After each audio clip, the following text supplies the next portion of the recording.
लीजिए सुनिए देवकीनंदन खत्री के लिखे उपन्यास चंद्रकांता के दूसरे भाग का 25वां बयान मेरी यानी समीर गोस्वामी की आवाज में। दूसरे दिन स्नान पूजा से छुट्टी पाकर कुंवर बीरेंद्र सिंह, तेज सिंह, देवी सिंह और ज्योतिषी जी फिर उस खंडहर में घुसे सिरका साथ में लेते गए।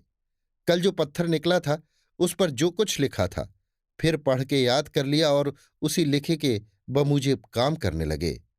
बाहर दरवाजे पर बल्कि खंडहर के चारों तरफ पहरा बैठा हुआ था। बगुले के पास गए। उसके सामने की तरफ जो सफेद पत्थर जमीन में गड़ा हुआ था, जिस पर पैर रखने से बगला मुंह खोल देता था, उखाड़ लिया। नीचे एक और पत्थर कमानी पर जड़ा हुआ पाया। सफेद पत्थर को सिरके में खूब बारीक पीसकर बगुले के सारे बदन में लगा दिया। देखते देखते वो पानी होकर बहने लगा। साथ ही इसकी एक खुशबू सी फैलने लगी। 2 घंटे में बगुला गल गया। जिस खंभे पर बैठा था वो भी बिल्कुल पिघल गया। नीचे की कोठरी दिखाई देने लगी, जिसमें उतरने के लिए सीढ़ियां थीं और इधर उधर बहुत से तार और कलपुर्जे वगैरह लगे हुए थे। सभी को तोड़ डाला और चारों आदमी नीचे उतरे। भीतर ही भीतर उस कुएं में जा पहुंचे जहां हाथ में किताब लिए बुढ़ा आदमी बैठा था। सामने एक पत्थर की चौकी पर पत्थर ही के बने रंग बिरंगे फूल रखे हुए थे। बाजू पकड़ते ही बुढ़े ने मुंह खोल दिया। तेज सिंह से काफूर लेकर कुमार ने उसके मुंह में भर दिया।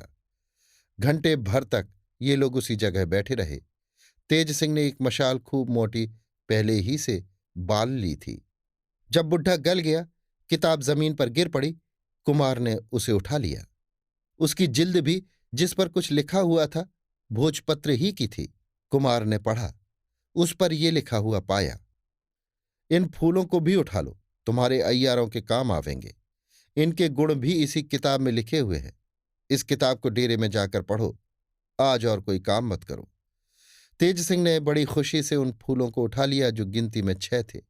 उस कुएं में से कोठरी में आकर ये लोग ऊपर निकले और धीरे धीरे खंडहर के बाहर हो गए। थोड़ा दिन बाकी था जब कुंवर बीरेंद्र सिंह अपने डेरे में पहुंचे। ये राय ठहरी कि रात में इस किताब को पढ़ना चाहिए, मगर तेज सिंह को ये जल्दी थी कि किसी तरह फूलों के गुण मालूम हो। कुमार से कहा, इस वक्त इन फूलों के गुण पढ़ लीजिए, बाकी रात को पढ़िएगा। कुमार ने हंसकर कहा, जब कुल तिलिस्म टूट लेगा तब फूलों के गुण पढ़े जाएंगे। तेज सिंह ने बड़ी खुशामद की। आखिर लाचार होकर कुमार ने जिल्द खोली। उस वक्त सिवाय इन चारों आदमियों के उस खेमे में और कोई न था। सब बाहर कर दिए गए। कुमार पढ़ने लगे। फूलों के गुण। पहला, गुलाब का फूल। अगर पानी में घिसकर किसी को पिलाया जाए तो उसे 7 रोज तक किसी तरह की बेहोशी असर न करेगी। दूसरा, मोतिये का फूल। अगर पानी में थोड़ा सा घिसकर किसी कुएं में डाल दिया जाए तो 4 पहर तक उस कुएं का पानी बेहोशी का काम देगा। जो पिएगा बेहोश हो जाएगा। इसकी बेहोशी आध घंटे बाद चढ़ेगी। 2 ही फूलों के गुण पढ़े थे कि तीनों अय्यार मारे खुशी के उछल पड़े। कुमार ने किताब बंद कर दी और कहा, बस अब न पढ़ेंगे। अब तेज सिंह हाथ जोड़ रहे हैं, कस्बे देते जाते हैं कि किसी तरह परमेश्वर के वास्ते पढ़िए। आखिर ये सब आप ही के काम आवेगा। हम लोग आप ही के तो ताबेदार हैं। थोड़ी देर तक दिल लगी करके कुमार ने फिर पढ़ना शुरू किया। तीसरा, अरहुल का फूल। पानी में घिसकर पीने से 4 रोज तक भूख न लगे। चौथा, कनेर का फूल। पानी में घिसकर पैर धो ले तो थकावट या राह चलने की सुस्ती निकल जाए।